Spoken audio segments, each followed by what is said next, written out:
శ్లోకములో బుద్ధిర్జ్ఞానమసమ్మోహ క్షమా సత్యం దమస్యమః సుఖం దుఃఖం భవో భావో భయం చ భయమేవ చ అహింసా సమతా తుష్టిస్తపో దానం యశో యశః భవంతి భావా భూతానాం మత్త ఏవ పృథగ్విదాః బుద్ధి బుద్ధి జ్ఞానం జ్ఞానము అసమోహ సందేహరాహిత్యము క్షమా క్షమాగుణము సత్యం సత్యము దమః ఇంద్రియ నిగ్రహము శమః మనోనిగ్రహము సుఖం సుఖము దుఃఖం దుఃఖము భవః పుట్టుక అభావః మరణమును భయం భయము చ కూడా అభయం భయరాహిత్యము ఏవా కూడా చ మరియు అహింస హింస చెయ్యకుండా సమత సమభావము తుష్టి సంతృప్తి తపః తపస్సును దానం దానము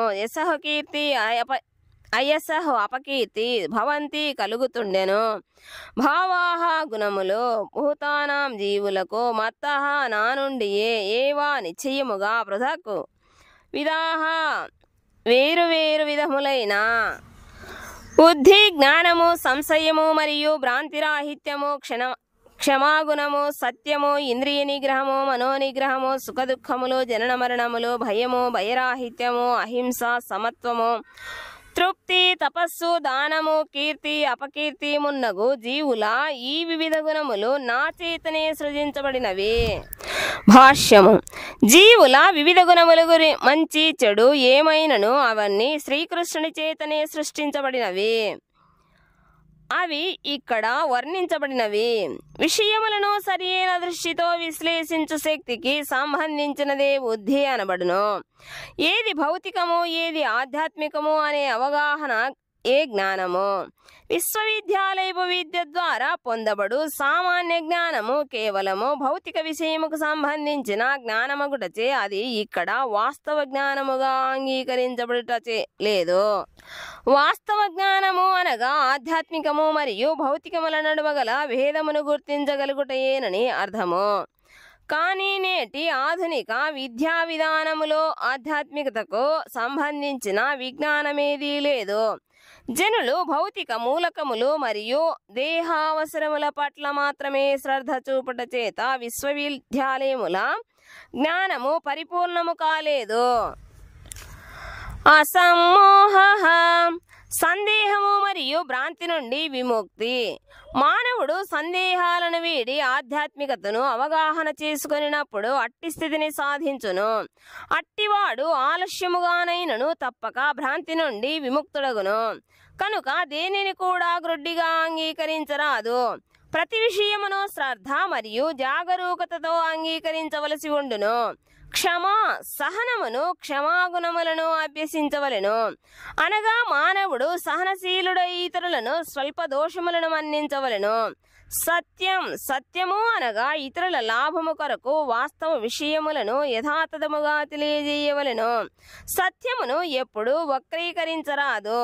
ఇతరులకు ప్రియమైన సత్యమునే పలుకుట సాంఘిక మర్యాద అయినను నిజమునకు అది సత్యము కాబోదు. కనుక ఇతరులందరూ సత్యమును అవగాహన చేసుకొనున్నట్లు ఖచ్చితముగా పలుకవలెను. దొంగను దొంగ అని పలికి జనులను హెచ్చరించినచో అది సత్యము కాగలదు. కొన్నిసార్లు సత్యము అప్రియమైనను ఎవరునూ దాన్ని పలకకుండా ఉండకూడదు. ఇతరుల లాభము కొరకు వాస్తవములను యథార్థముగా ప్రదర్శించవలనని సత్యసంధత కోరును. అదే సత్యమునకు గల నిర్వచనము. దమః అనగా ఇంద్రియములను అనవసరమైన ఇంద్రియ భోగ కార్యములలో వినియోగించకపోవుట. నిజమునకు ఇంద్రియావసరములను తీర్చుకునే విషయములో ఎట్టి నిషేధము లేదు. కానీ అనవసరమైన ఇంద్రియ భోగానుభవము ఆధ్యాత్మిక అనువృద్ధికి ఆటంకమును కలిగించును. కనుక అనవసర వినియోగము నుండి ఇంద్రియములను నిరోధించవలనని ఇక్కడ తెలుపబడినది. అట్లే మానవుడు అనవసరములైన ఆలోచనల నుండి మనస్సును నిరోధించవలెను. అదే సమః అనబడును. ధనార్జనను గూర్చిన ఆలోచనలలోనే మానవుడు కాలమును గడపరాదు. అది ఆలోచనా శక్తిని దుర్వినియోగపరచుటయే కాగలదు. అట్టి ఆలోచనా శక్తిని మానవ జన్మ ప్రధాన లక్ష్యమును ఎరుగుటకు మరియు దానిని ప్రామాణికముగా ప్రచారము చేయుటకు వినియోగించవలెను. వైదిక శాస్త్రములలో నిష్ణాతులు, సాధువులు, గురువులు మరియు ఆలోచనా శక్తిలో పరిణితి చెందిన వారి సాంగత్యములో అట్టి ఆలోచనా శక్తిని మానవుడు పెంపొందించుకోవలెను. కృష్ణ చైతన్య జ్ఞానముకు సంబంధించిన విజ్ఞానమును అలవరుచుకొనుటకు అనుకూలమైన దానిలోనే నిజమైన సుఖము లేక ఆనందము కలదు. అట్లే కృష్ణ చైతన్యమును అలవరుచుకొనుటకు ప్రతికూలమైనదే బాధాకరము లేక దుఃఖకరము. కనుక కృష్ణ చైతన్యాభివృద్ధికి అనుకూలమైన దానిని తప్పక అంగీకరించి ప్రతికూలమైన దానిని విడవవలెను. భవః జన్మము అనేది దేహముకు సంబంధించినదని గ్రహించవలెను. ఆత్మకు సంబంధించినంత వరకు అట్టి జననము గాని మరణము గాని లేవని భగవద్గీత ఆరంభములోనే చర్చించితిమి. అట్టి జనన మరణములు ఈ భౌతిక ప్రపంచములోని దేహధారణకు సంబంధించినవి. భవిష్యత్తును గూర్చిన చింతయే భయముకు కారణము. కృష్ణ చైతన్యవంతుడు తప్పక తమ కార్యకలాపముల ద్వారా ఆధ్యాత్మిక ఆకాశములోని భగవద్ధామమును తిరిగి చేరుకొనును. కనుక అతనికి ఏ రకమైన భయము ఉండదు. దానితో అతని భవిష్యత్తు ఎల్లప్పుడూ ఉజ్వలమై ఉండును. కానీ ఇతరులు వారి భవిష్యత్తును గూర్చి లేక భవిష్యత్తు జన్మకు సంబంధించిన జ్ఞానము లోపించుట చేత ఎల్లప్పుడూ చింతతో నిండి ఉందురు. మనము అటువంటి చింతలకు దూరము కావాలని వాంఛించినచో శ్రీకృష్ణుని అవగాహన చేసుకొని ఎల్లప్పుడూ కృష్ణ చైతన్యములో నెలకొని ఉండుటయే ఉత్తమ మార్గము. దానితో మనము సమస్త భయముల నుండి విముక్తులమగుదుము. శ్రీమద్ భాగవతము 11వ స్కందము 2వ అధ్యాయము 37వ శ్లోకములో గల భయం ద్వితీయాభినివేశతః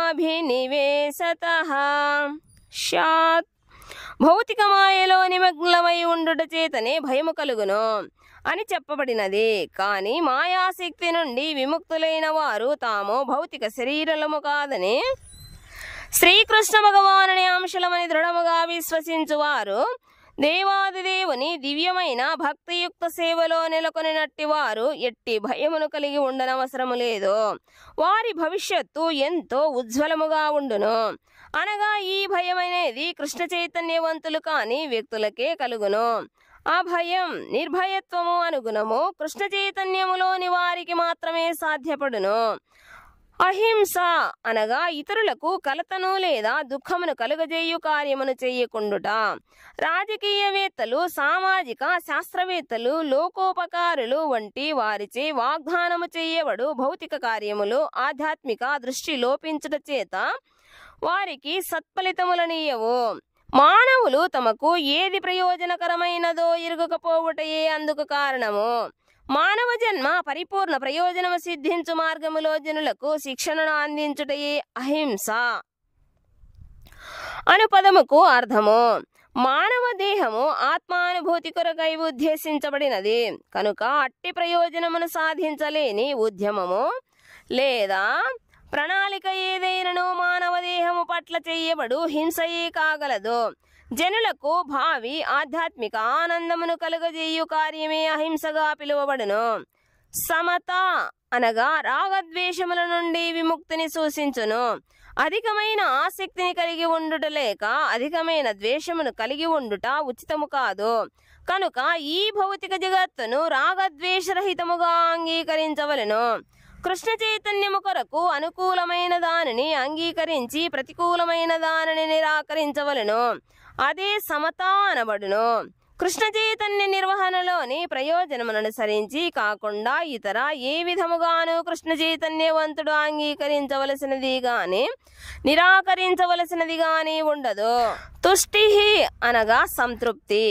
మానవుడు అనవసర కార్యములచే భౌతిక వస్తువులను అతిగా సేకరించుటకు ఆరాటపడరాదు. భగవత్కృపచే లభించిన దానితోనే ప్రతి ఒక్కరును సంతృప్తి చెందవలను. అట్లా సంతృప్తి చెందుటయే తుష్టి అనబడును. తపస్సు అనగా నిష్ఠతో కూడినదని భావము. ప్రాతకాలముననే నిద్రలేచుట, స్నానమాచరించుట వంటి వైదిక నియమ నిబంధనలు అనేకము ఇక్కడ అన్వయించబడును. కొన్నిసార్లు ప్రాతకాలములో నిద్రలేచుట కష్టమనిపించినను మానవుడు దానిని స్వచ్ఛందముగా స్వీకరించినచో అది తపస్సు అనబడును. అట్లే మాసములలోని కొన్ని రోజులలో ఉపవాసములను పాటించవలనని నిబంధనలు కలవు. ఒకరికి అట్టి ఉపవాసములు చేయుట ఇష్టము లేకపోవచ్చును. అయినను మానవుడు కృష్ణ చైతన్య విజ్ఞానములో పురోగతి సాధించవలనను తన స్థిర నిశ్చయము చేత అట్టి దేహ కష్టములను అతడు అంగీకరించవలెను. ఏమైనను అనవసరముగా గాని అట్టి వైదిక నియమములకు విరుద్ధముగా గాని ఉపవాసము చేయరాదు. రాజకీయ ప్రయోజనముల కొరకై ఎన్నడూ ఉపవసించకూడదు. అది తమోగుణ ఉపవాసముగా భగవద్గీత 17:5-6 శ్లోకములలో చెప్పబడినది. రజస్తమో గుణములచే చేయబడు ఏ కార్యము కూడా ఆధ్యాత్మిక పురోగతికి తోడ్పడదు. సాత్వికముగా ఏమి చేసినను అది మానవునికి పురోగతిని కలిగించును. వైదిక నియమములను అనుసరించి చేయబడు ఉపవాసములు మానవుని ఆధ్యాత్మిక జ్ఞానమును ఖచ్చితముగా వృద్ధి చేయును. ఇక దానముకు సంబంధించినంత వరకు మానవుడు తాను సంపాదించిన దానిలో సగభాగమును సత్కార్యముల కొరకై దానము చేయవలెను. సత్ప్రయోజనములు అనగా ఏమిటి? కృష్ణ చైతన్యము కొరకై చేయబడు కార్యమే సత్ కార్యమనబడును. అది కేవలము సత్కార్యమే కాకుండా సర్వోత్తమ ప్రయోజనమై కూడా ఉండును. శ్రీకృష్ణ భగవానుడు మంగళకరుడగుటచే అతని ప్రయోజనం కొరకై చెయ్యబడు కర్మ ఏదైనను మంగళకరము మరియు మిక్కిలి ప్రయోజనకరమే కాగలదు. కనుకనే కృష్ణ చైతన్యములో నెలకొనిన వ్యక్తికే దానమీయవలెను. శాస్త్ర గ్రంథములను అనుసరించి బ్రాహ్మణులకు దానము ఇవ్వవలనని చెప్పబడినది. పూర్తిగా శాస్త్ర ప్రకారము అనుసరింపబడకున్నను అట్టి ఆచారము ఇప్పటికీ పాటించబడుతుండెను. బ్రాహ్మణులు ఆధ్యాత్మిక జ్ఞాన సముపార్జనలో నెలకొని ఉండుట చేత వారికే దానమీయవలననేది వైదికాదేశము. బ్రాహ్మణుడు బ్రహ్మతత్వమును అవగాహన చేసుకొనుటకై తన జీవిత కాలమును వినియోగించవలనని చెప్పబడినది. బ్రహ్మజానాతీతి బ్రాహ్మణః. బ్రహ్మమును ఎరిగిన వాడే బ్రాహ్మణునిగా తెలియబడును. అట్టి బ్రాహ్మణుడు ఎల్లప్పుడూ ఉన్నతమైన ఆధ్యాత్మిక సేవలో నెలకొని ఉండుట చేత వారు జీవనోపాధి కొరకు కావలసిన సమయమును వెచ్చింపలేరు. కనుక బ్రాహ్మణులకే దానమీయవలనని చెప్పబడినది. దానము సన్యాసాశ్రమమును స్వీకరించిన వారికి కూడా ఇవ్వవలనని శాస్త్రాదేశములు కలవు. సన్యాసులు ధనము కొరకు కాకుండా ధర్మ ప్రచారము కొరకై ఇంటింటికి తిరిగి యాచిస్తూ గృహస్థులను అజ్ఞానమనే నిద్ర నుండి మేల్కొల్పుతుందరు. గృహస్థులు సంసారిక విషయములలో నెలకొని జీవితపు వాస్తవ ప్రయోజనమును విస్మరించుదురు. కనుక వారిలోని కృష్ణ చైతన్యమును జాగృతపరచుట కొరకై సన్యాసులు యాచకులుగా వారి వద్దకు వెళ్లి కృష్ణ చైతన్యము వైపుకు వారి ఆసక్తి మరలునట్లుగా చేయుదురు. కఠోపనిషత్తు 1:3-14 చెప్పబడినట్లు మానవుడు జాగరూకుడై మానవ జీవిత లక్ష్యమును సాధింపవలసి ఉండుట చేత అట్టి జ్ఞానము మరియు విధానము సన్యాసులచే ప్రచారము చేయబడుతుండెను. కనుక ఏదో వ్యర్థ ప్రయోజనము కొరకు కాకుండా సన్యాసులకు బ్రాహ్మణులకు ఇతర సత్ప్రయోజనముల కొరకై దానము చేయవలసి ఉండును. యశస్సు అనగా కీర్తి. ఎవరైనను గొప్ప భక్తుడిగా గుర్తించబడినప్పుడు అతడు వాస్తవముగా యశోవంతుడగునని శ్రీ చైతన్య మహాప్రభు తెలిపి ఉండిరి. అదే నిజమైన యశస్సు. ఎవరైనను కృష్ణ చైతన్యములో గొప్పవాడని తెలియబడినచో అతడు నిజమైన యశోవంతుడు. అట్టి యశము లేని వాడే యశోరహితుడు. ఈ గుణములన్నీ విశ్వమంతటా మానవ సమాజములోను మరియు ఇతర దేవతలలోనూ గోచరించును. నిజమునకు ఇతర గ్రహములలో కూడా అనేక జీవులు కలవు. వారు కూడా ఈ గుణములతో ఉందరు.